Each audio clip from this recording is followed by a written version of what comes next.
আসসালামু আলাইকুম। Hello everyone, কি অবস্থা সবার? কেমন আছেন সবাই? প্রকাশিত একটি কমল পানির বিজ্ঞাপন নিয়ে দেশে ব্যাপক সমালোচনা হচ্ছে। চলুন সেই বিজ্ঞাপনটি আগে দেখে আসি। গরম। কি সোহেল, কোক দেবো নাকি একটা? না বাবলু ভাই, এই জিনিস এখন আর খাচ্ছি না। কেন, কি হলো আবার?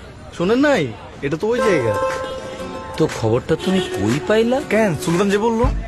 কি সুলতান সুলেমান, তুমি নাকি কইছো কোক ওই জায়গা? বাসার তো আমার তাই দেখাইলো। সোহেল বলে সুলতান, সুলতান বলে বাসার, আর বাসার বলে আকাশে দেখছিলা। ভাই, আকাশ কুসুম পেজ থেকে তো শেয়ার দিছিল। আরে মিয়ারা, কোক মোটেও ওই জায়গার না। 138 বছর ধরে 190টা দেশে লোকে কোক খায়। তুরস্কে খায়, স্পেনে খায়, দুবাইতে খায়, আর ফিলিস্তিনে তো কোকের ফ্যাক্টরি আছে। এই বাচ্চু, কোক দে। কোকে একটা ঢোক দেন, তারপর একটা সার্চ দেন। পুরো পৃথিবীর মুসলমানরা যখন কোকাকোলাকে বয়কট করছিলেন, ঠিক তখনই আমাদের বাংলাদেশে কোকাকোলাকে প্রমোশন করে একটি বিজ্ঞাপন তৈরি করা হয়। বিজ্ঞাপনটিতে অভিনয় করেছেন শরফ আহমেদ জীবন, শিমুল শর্মা সহ আরও বেশ কয়েকজন। ইতিমধ্যে সবাই তাদেরকে সোশ্যাল মিডিয়া থেকে বয়কট করেছেন। আপনারা অনেকেই হয়তো মনে করেন কোকাকোলা ওই দেশের পণ্য, কিন্তু কোকাকোলা ওই দেশের পণ্য নয়। এটি 1886 সালে 8ই মে ডক্টর জন এস পিম্বারটন যুক্তরাষ্ট্রের আল্টার জ্যাকব ফার্মেসিতে তৈরি করেন।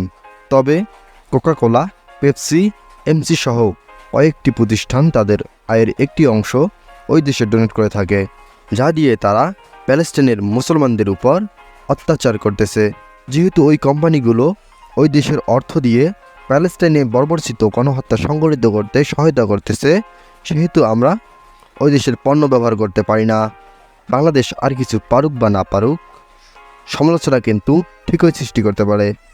যারা এই বিজ্ঞাপনটিতে অভিনয় করেছেন তারা কিন্তু ভালো করে জানে কোকাকোলাকে প্রমোশন করলে এটা নিয়ে তীব্র পরিমাণ সমালোচনার সৃষ্টি হতে পারে, মানুষ বয়কটের ডাক দিতে পারে। কিন্তু ভাই, ওই যে সমালোচনায় আসতে হবে, আগে যারা ওনাদেরকে চিনত না এখন তাদেরকে চিনবে। ওনারা কিন্তু সাকসেস, পরিশেষে তারা ক্ষমা চেয়ে নেবে। এনারা যতই কোকাকোলাকে প্রমোশন করুক না কেন, বাংলাদেশের মুসলমানরা কিন্তু কোকাকোলা খাচ্ছে না, বিকল্প হিসাবে সবাই মোজো খাচ্ছিল। আমরা জানি প্রতি বোতল মোজো থেকে 1 টাকা করে প্যালেস্টাইন পায়। মানুষের সিম্পেথিকে কাজে লাগিয়ে ব্যবসা সেবা দুটোই করে যাচ্ছে। এই বিজ্ঞাপনটিতে যে সকল লোক অভিনয় করেছেন, বর্তমান সমাজের মানুষ তাদেরকে সব থেকে বেশি ভালোবাসে।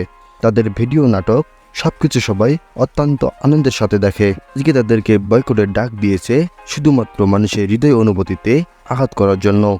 ধর্ম বর্ণ নির্বিশেষে মানুষ এই কথাটার বাস্তব প্রমাণ এখন আমরা পাচ্ছি। এরা কিন্তু মানুষ, এরা কোন ধর্মের মানুষ এটা কিন্তু বড় কথা নয়। যা খুশি তাই করতেছে, আলোচনায় সমালোচনা যাই হোক না কেন, পকেটে কিছু টাকা গেলেই চলে। এই দাওয়ে আমরা মুসলিম, আমাদের ভিতর ইমানি শক্তি রয়েছে, আমরা টাকার কাছে নিজেকে বিক্রি করতে পারি না। পরিশেষে কথা কিন্তু একটাই, কোকাকোলা সহ তাদের সকল পণ্যকে বয়কট করুন। আজ এই পর্যন্ত, দেখা হবে পরবর্তী ভিডিওতে। সবাই ভালো থাকবেন, সুস্থ থাকবেন। আল্লাহ হাফেজ।